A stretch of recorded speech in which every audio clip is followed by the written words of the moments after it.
waxa uu ahaa socdaal qarsoodi ah kaasi oo bishii December ee sanadkii hore 2019 wasiirka arrimaha dibadda Somaliland Yaasiin Maxamuud Xiir Faraton iyo wafdi uu hogaaminayo ay ku tageen dalka galbeedka qaaradda Afrika ku yaala ee Gambiya iyadoo halkaasi ay si diiran ugu soo dhaweeyeen xildhibaano iyo mas'uuliyiin kale oo ka tirsan dawladda Gambiya. wasiirka iyo wafdigiisa ayaa muddadii ay joogeen dalkaasi waxay kulamo kala duwan la yeesheen saraakiil ka tirsan madaxtooyada Gambiya iyo xildhibaanada baarlamaanka dalkaasi kuwooda taageersan qadiyadda Somaliland. wasiir Faraton iyo wafdigiisa ayaana dalkaasi ku joogay socdaal qaatay 5 maalmood iyadoo la dejiyay mid ka mid ah hoteelada ugu waaweyn magaalada caasimadda ah ee Banjul. wixii intaasi ka dambeeyayna waxay halkaasi ka bilaabeen wasiirka iyo wafdigiisu hawlihii shaqo ee ay u tageen dalka Gambiya. mas'uuliyiinta safarka wasiirka ku wehelinayay ayaa waxa ka mid ahaa Maxamed Axmed Barawani oo ah la taliye ka tirsan wasaaradda arrimaha dibadda Somaliland, Cabdiqani Axmed Xasan Golle oo isna ka mid ah saraakiisha wasaaradda arrimaha dibadda Somaliland, iyo Cabdirasaaq Maxamed Siciid Gees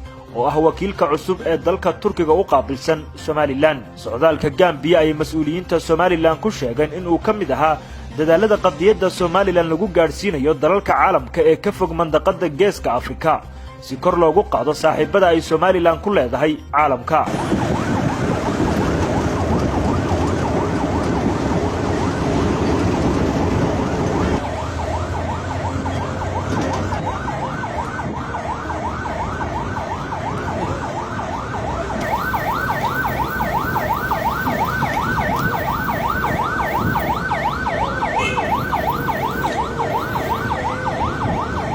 wixii intaasi ka dambeeyay xubno ka tirsan baarlamaanka Gambiya ayaa mooshin ku saabsan qadiyadda Somaliland dhexgeeyay xarunta baarlamaanka dalka Gambiya iyaga oo fadhigii maalintaasi oo ay shirgudoominaysay haweeneyda gudoomiyaha ka ah baarlamaanka Gambiya Marwo Maryam Jack Danton isla markaana ay goobjoog ka ahayd madaxweyne ku-xigeenka Gambiya haweeneyda lagu magacaabo Isato Tore isla markaana ah mudane ka tirsan xildhibaanada baarlamaanka Gambiya ayaa waxa kulankaasi si weyn loogu faaqiday qadiyadda aqoonsiga Somaliland iyadoo xildhibaanada qaar ay soo jeediyeen in Somaliland la aqoonsado. Somaliland waa dal madax bannaan taasi oo markii ay xorriyadda qaadatayna ku biirtay Soomaaliya balse waxa ay ka go'day Soomaaliya 1991. Somaliland waxa ay buuxisay dhammaan shuruudihii dal lahaa, waxay leedahay xuduudo, bangi dhexe, lacag, sidoo kale waxa ay qabatay doorashooyin wakiilo ayay ku leedahay wadamo badan oo caalamka ah. sidaasi waxa baarlamaanka Gambiya kaga dhex dooday xildhibaan Sakuma oo ka mid ah mudanayaasha baarlamaanka Gambiya ee taageersan qadiyadda Somaliland. Somaliland has all every case for them to be recognized because Somaliland is not a new country. They have their border, they have their population, they have been conducting elections, they have their central bank, they have their currency. They are within Africa and they have representatives in other countries. But what is denying them is for them to be recognized as part of the international organization so that they can also enjoy what other countries are enjoying. Respect for human rights and self-determination. They have all these criteria. I see no reasons why we should not recognize them. I think the Minister of Foreign Affairs is here with us. I think we will take note of this. Honorable Speaker, on that note, I thank you very much. Whereby to propose to this National Assembly of the Gambia, please, to recognize Somaliland as a sovereign nation. But it's unfortunate the standing order is not giving me the opportunity to do so.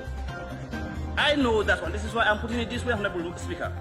Honorable Speaker, on that, I might not put a motion, but I will just put a proposal, Honorable Speaker, for the National Assembly of the Gambia to strongly urge the government of the Gambia to recognize the right of the 4 million people of Somaliland and to take appropriate measures to ensure the establishment of a diplomatic tie between the two countries. I am putting up that proposal, Honorable Speaker, since I cannot put up a motion because the standing order will not allow me. But if it is going to allow me, then I was going to come up with a motion. xildhibaanada baarlamaanka Gambiya ee intooda badan taageersanaa qadiyadda Somaliland ayaa waxay xukuumadda Gambiya u soo jeediyeen in ay ku dhiirato in ay aqoonsato Somaliland isla markaana ay hormuud ka noqoto ololaha aqoonsi raadiska Somaliland. Gambiya waa dal yar oo ku yaala galbeedka qaaradda Afrika waxaana afartiisa jiho 3 ka mid ah kaga hareeraysan dalka Senegal halka jihada koonfureed oo kaliya ay ka xigto badweynta Atlantic Ocean mujtamaca ku nool dalkaasi ayaa lagu qiyaasaa ku dhawaad 2 milyan oo ruux waxaana dalka haatan madaxweyne ka ah Adama Barrow iyadoo oo ninkii isaga ka horeeyay ee Yahya Jaamac oo dalkaasi maamulayay sanadkii 1996 ilaa 2017 ilaa markii dambe cadaadis ay saareen dalalka galbeedka qaaradda Afrika oo xilka ku baneeyay si kastaba ha ahaatee Somaliland ayaa muddooyinkii ugu dambeeyay dadaal ku bixinaysay in ay qadiyadeeda gaarsiiso dalalka aadka uga fog waxaana xusid mudan in Taiwan ay dhawaan sheegtay in xiriir diblomaasiyadeed oo cusub uu bilaabmay iyada iyo Somaliland